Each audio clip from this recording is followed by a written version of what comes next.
Hello students, कुमारी study circle में आप सबका स्वागत है। अधीक्षक बाल देखरेख संस्था महिला बाल विकास द्वारा जो आयोजित परीक्षा होने वाली है, जो पीएससी के माध्यम से लिया जाएगा, उसके वीडियो को आगे बढ़ाते हुए आज के टॉपिक का हमारा आज का टॉपिक होगा बच्चों की सामान्य बीमारियां एवं उपचार। ये आपके सिलेबस बाल कल्याण एवं विकास से संबंधित है। इससे पहले मैं 2 वीडियो और बना दिया हूं। जो बच्चे मुझसे अभी भी जुड़ रहे हैं उनको बता देना चाहता हूं, आप लोगों के लिए ऐसे वीडियो मैं लाता रहता हूं। अगर आप मेरे पुराने वीडियो को देखना चाहते हैं तो मेरे चैनल के प्लेलिस्ट में जाएंगे, जिसमें आपको अधीक्षक सीजीपीएससी अधीक्षक बाल देखरेख संस्था वाला प्लेलिस्ट दबाकर आप सारे वीडियो को देख सकते हैं।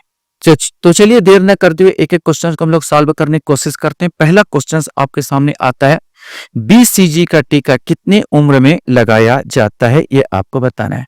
2 से 3 वर्ष के भीतर, 10 वर्ष में, जन्म लेने के बाद तत्काल, 15 दिनों के भीतर, ये आपको बताना है। सही आंसर जो है सी आएगा, जन्म लेने के तत्काल बाद लगा दिया जाता है बीसीजी का टीका, जो कि तपेदिक अर्थात टीबी से रक्षा करता है बच्चों का। हेपेटाइटिस रोग का कारण क्या है? विषाणु, जीवाणु, कवक या शैवाल, इसमें से कोई एक आएगा। सही आंसर जो हेपेटाइटिस जो रोग होता है ये वायरस जनित रोग अर्थात विषाणु जनित रोग होता है। क्वेश्चन हमारे सामने यहाँ पर आता है, निम्नलिखित में से कौन सा जल जनित रोग है अर्थात जल के दूषित जल के कारण होता है?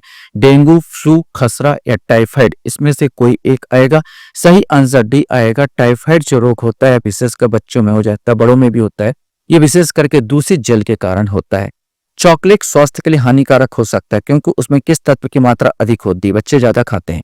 निकेल, जिंक, मरकरी या लेड, इसमें से कोई एक बताना है।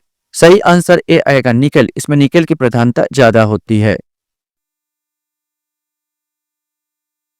क्वेश्चन हमारे सामने आता है, पेंटावैलेंट टीका निम्नलिखित में से किन बीमारियों से बचाव करता है? पोलियो, मस्तिष्क ज्वर, खसरा, रुबेला, निमोनिया, दस्त, मस्तिष्क ज्वर, रतौंधी, खसरा, रुबेला, पोलियो, निमोनिया, दस्त, क्षय रोग, खसरा, काली खांसी, डिप्थीरिया, टिटनेस, हेपेटाइटिस बी या शिब, इसमें से आपको बताना है। सही आंसर यही आएगा, काली खांसी, डिप्थीरिया, टिटनेस, हेपेटाइटिस बी और हिप। हिप माने होता है haemophilus influenza type B. Hib माने हीमोफिलस इन्फ्लुएंजा टाइप बी, ये होता है। तो 5 जो रोग होते हैं इससे बचाता है पेंटावैलेंट टीका, काली खांसी, डिप्थीरिया, टिटनेस, हेपेटाइटिस बी और हिप अर्थात हीमोफिलस इन्फ्लुएंजा टाइप बी। पीलिया रोग किसके संचरण से होता है, ये आपको बताना है। यकृत, फेफड़ा, किडनी या आमाशय, इसमें से कोई एक आएगा। सही आंसर, पीलिया के कारण यकृत प्रभावित होता अर्थात लीवर प्रभावित होता है। क्वेश्चन हमारे सामने यहाँ पर आता है, मक्खी से मुख्यतः कौन सी बीमारी फैलती है? टिटनेस, रेबीज, पीलिया या आंत्र ज्वर, इसमें से आपको बताना है। मक्खी जो होता है जो खाने आने पदार्थ में बैठ जाती है, जैसे आंत्र ज्वर यहाँ पर आता है। आंत्र ज्वर इसमें फैलता है।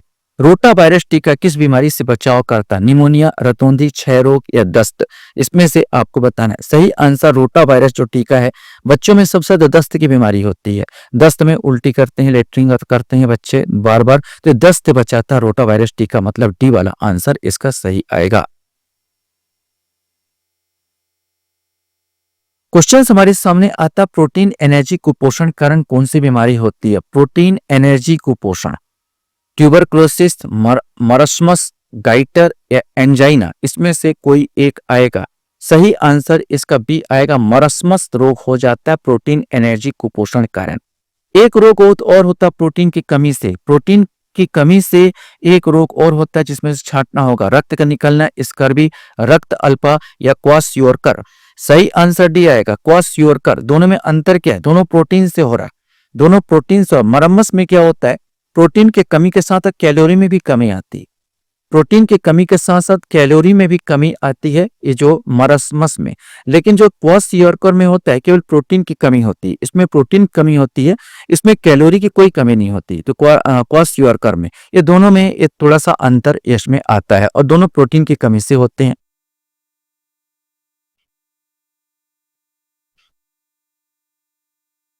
क्वेश्चन हमारे सामने यहाँ पर है, इन्फ्लुएंजा रोग किसके द्वारा फैलाया जाता है, ये आपको बताना है। बैक्टीरिया, प्रोटोजोआ, कवक या विषाणु, इसमें से आपको बताना है। इन्फ्लुएंजा रोग विशेष कर सर्दी जुकाम जो होता है बच्चों में, विशेष करके विषाणु जनित रोग है अर्थात वायरस से होता है। हेपेटाइटिस किस अंग का रोग होता है? हृदय, किडनी, लीवर या मस्तिष्क का? इसमें से आपको बताना था हेपेटाइटिस जो बी विशेष करके आप जानते हैं लीवर को प्रभावित करता है, लीवर का ये रोग हो जाता है। क्वेश्चन हमारे सामने मलेरिया रोग किसके द्वारा फैलता है? अब मलेरिया रोग बच्चों में भी फैल सकता है, बड़ों में भी फैल सकता है। विशेषकर मच्छर इसके वाहक होते हैं, लेकिन ये प्लाज्मोडियम प्लाज्मोडियम एक छोटा सा प्रोटोजोआ है जिसको द्वारा ये फैलाया जाता है। क्वेश्चन हमारे सामने आता है रेबीज नामक रोग किसके द्वारा फैलता है? जीवाणु द्वारा होता है, विषाणु वायरस है, फफूंद द्वारा, ये प्रोटोजोआ वाला रोग है।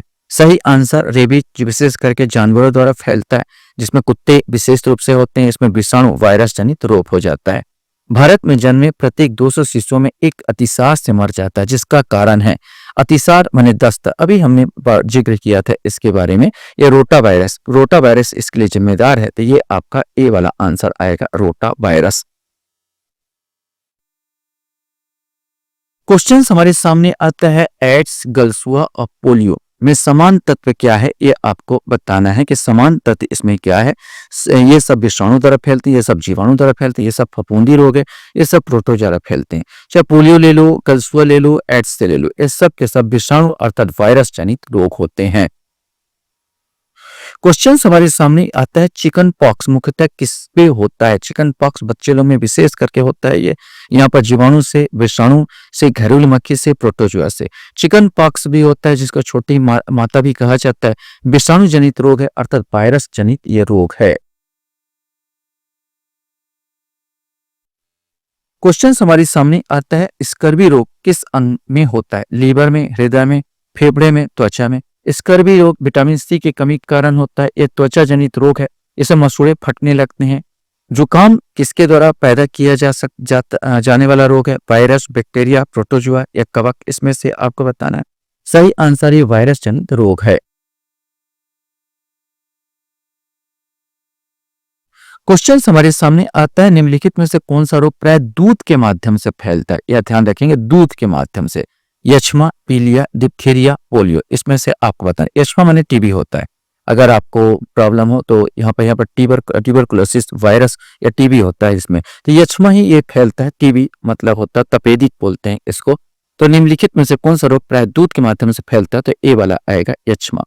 खसरे से बचाव हेतु कौन सा टीका लगाना चाहिए? अब इसमें आएगा खसरे से बचाव हेतु कौन सा टीका इसमें लगाना चाहिए, ये आपको बताना है।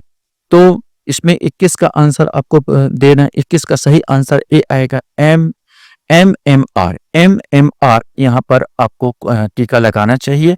खसरा कंठमाल रुबेला टीका यहाँ पर लगाया जाता है। तो एमएमआर इसका सही आंसर आएगा। क्वेश्चन है किस विटामिन की कमी से बेरी नामक रोग हो जाता है? विशेष करके बच्चों में ही होता है ये, तो हमको अच्छी तरह से मालूम। बेरी रोग होता है विटामिन बी की कमी के कारण बेरी रोग हो जाता है। क्वेश्चन हमारे सामने आता है डीपीटी का टीका किसके काम नहीं आता? तो डीपीटी का किसके काम नहीं आता? पोलियो, कुकुर खांसी, डिप्थीरिया, टेटनस। सही आंसर पोलियो के काम नहीं आता। बाकी 3 चीज बीमारी से बचाता डीपीटी का टीका। कुकुर खांसी से बचाता है, डिप्थीरिया से बचाता और टेटनस से बचाता है। बच्चे के जन्म में ही लगा दिया जाता है डीपीटी का टीका। माने यहाँ पर पोलियो का बस काम नहीं आता। उसके लिए तो फिर मुंह से आजकल ओरल आता है जिसको दिया जाता है, ड्रॉप दिया जाता है। यहाँ पर पोलियो ड्रॉप्स दिया जाता है। वैसे भारत देश में पोलियो की बीमारी बिल्कुल खत्म हो चुकी है। ग्लाउकोमा किस अंग का रोग है? इसमें से आपको बताना है। कान का, मुंह का, नेत्र का या पेट का? सही आंसर सी आएगा, यह नेत्र जनित रोग है। क्वेश्चन हमारे सामने आता है निर्जलीकरण के दौरान आमतौर पर शरीर से किस पदार्थ की हानि होती है? Magnesium chloride, sodium chloride, iron या जिंक? इसमें से कोई एक आएगा।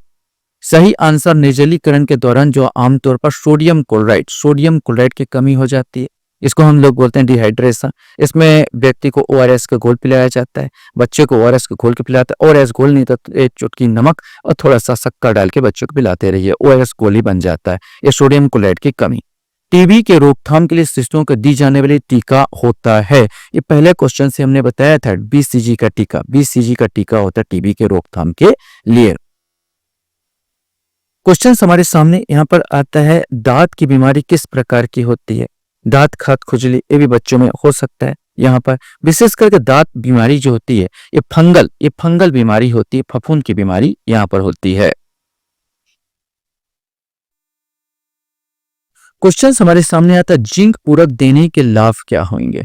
बच्चों के विकास का बढ़ाना, निमोनिया के प्रकरणों को घटाना, दस्त की आवृत्ति घटाना, उपरोक्त सभी इसमें से आपको बताना है। सही आंसर वास्तव में जिंक पूरक दिया जाता है, दस्त की आवृत्ति को घटाना, दस्त की आवृत्ति घटाने के जिंक पूरक का इस्तेमाल किया जाता है। क्वेश्चन हमारे सामने आता है, चेचक स्मॉल पॉक्स होने का क्या कारण है? इसमें से आपको बताना है। डीएनए विषाणु द्वारा, स्ट्रेप्टोकॉक्स द्वारा, वेरियोला वायरस या वेब्रियो कोलेरी द्वारा, इसमें से आपको बताना है। सही आंसर सी आएगा, वेरियोला वायरस। चेचक जो होता है वेरियोला वायरस के द्वारा होता है। क्वेश्चन हमारे सामने आता है, कैल्सीफेरोल की कमी से कौन सा रोग होता है? बेरी, स्कर्वी, रतौंधी या रिकेट्स, इसमें से कोई एक। कैल्सीफेरोल अतः विटामिन डी को बोला जाता है और विटामिन डी की कमी से रिकेट्स हो जाता है। टाइफाइड से बचाव के लिए कौन सी वैक्सीन लगाते हैं? टीएबी और ओटीबी, डीपीटी, बीसीजी और एटीएस, इसमें से कोई एक आएगा। सही आंसर टाइफाइड के बचाव, अभी तो बहुत सारे वैक्सीन आ गए हैं लेकिन टाइफाइड के बचाव के लिए टीएबी और ओटीबी वैक्सीन लगाया जाता है।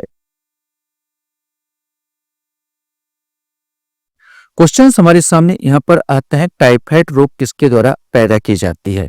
इकोलाई द्वारा, स्ट्रेप्टोकॉक्स द्वारा, सोल्नोमेला टाइफी द्वारा, एंट अमीबा हिस्टोलिका द्वारा, इसमें से आपको बताना है कि कौन सा इसमें फैलता है। सही आंसर सोल्मोनेला टाइफी द्वारा टाइफाइड रोग फैलाया जाता है।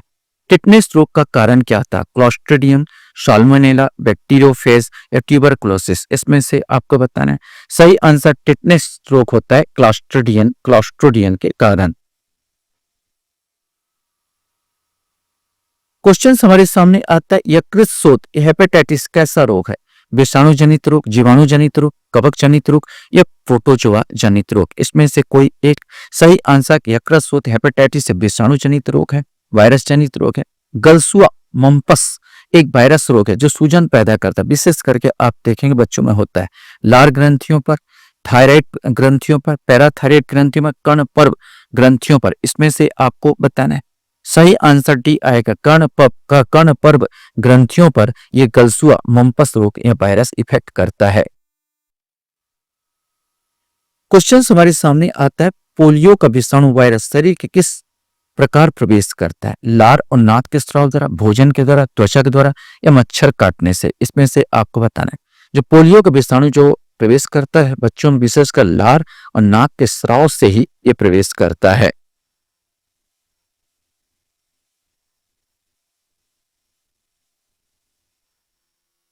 क्वेश्चन हमारे सामने आता है, रोहिणी, गलघोटू और इन्फ्लुएंजा के होने का कारण क्या है? क्रमशः जीवाणु और विषाणु, क्रमशः विषाणु और जीवाणु, क्रमशः जीवाणु और कवक, क्रमशः कवक और प्रोटोजोआ। अब इन्फ्लुएंजा तो विषाणु जनित रोग है, माने वायरस से होता है। रोहिणी, गलघोटू, जीवाणु, इसमें ए वाला आंसर आया, क्रमशः जीवाणु और विषाणु जनित ये रोग है। रेबीज रोग का रोग जनक क्या है? माइक्रोबैक्टीरियम लेप्री, रेहब्डो वायरस, बचरेकिया, ब्रिंकअप फटाइट या उपरोक्त में से कोई नहीं, इसमें से आपको बताना है। सही आंसर रेबीज जो होता है रेहब्डो वायरस, ये वाला बी वाला आंसर 38 का आंसर आएगा। क्वेश्चन हमारे सामने आता है, हैजा किससे फैलता है? हैजा जो होता है विशेष करके आपको बताना है, जल से विशेष करके फैलता है, लेकिन वायरस से फैलता है या कवक से या जीवाणु से, ये आपको बताना है कि वास्तव में हैजा जो है ये जीवाणु द्वारा, जीवाणु जनित रोग है, जीवाणु से फैलता है। खसरा मीजल्स फैलने का कारण क्या है? बेचरेकिया, ब्रंकफाइटर या रूबियोला वायरस, रेहब्डो वायरस या एंट्रो वायरस, इसमें से आपको बताना होगा। तो जो खसरा मीजल्स जो फैलता है ये रूबियोला वायरस द्वारा फैलता है। क्वेश्चंस आता है, नियासिन कमी से कौन सा रोग होता है? ये आपको बताना है। मेगारस्मस या रिकेट्स, पेलाग्रा या अस्थि भंगुरता, इसमें से कोई एक आएगा। सही आंसर सी पेलाग्रा रोग होता है नियासिन की कमी के द्वारा। लास्ट क्वेश्चन आपके सामने आता है, जो पोलियो होता है, पोलियो माइलाइटिस का रोग जनक क्या है, ये आपको बताना है। एंट्रोवायरस, रूबियोला वायरस, रियोब्डो वायरस या साल्मोनेला, इसमें से आपको बताना है। सही आंसर जो पोलियो कारण है, एंट्रोवायरस इसका मेन कारण होता है। आशा करता हूँ ये वीडियो आपको अच्छा लगा होगा। आप लोग मेरे वीडियो को वॉच करते हो इसलिए धन्यवाद। Thank you very much.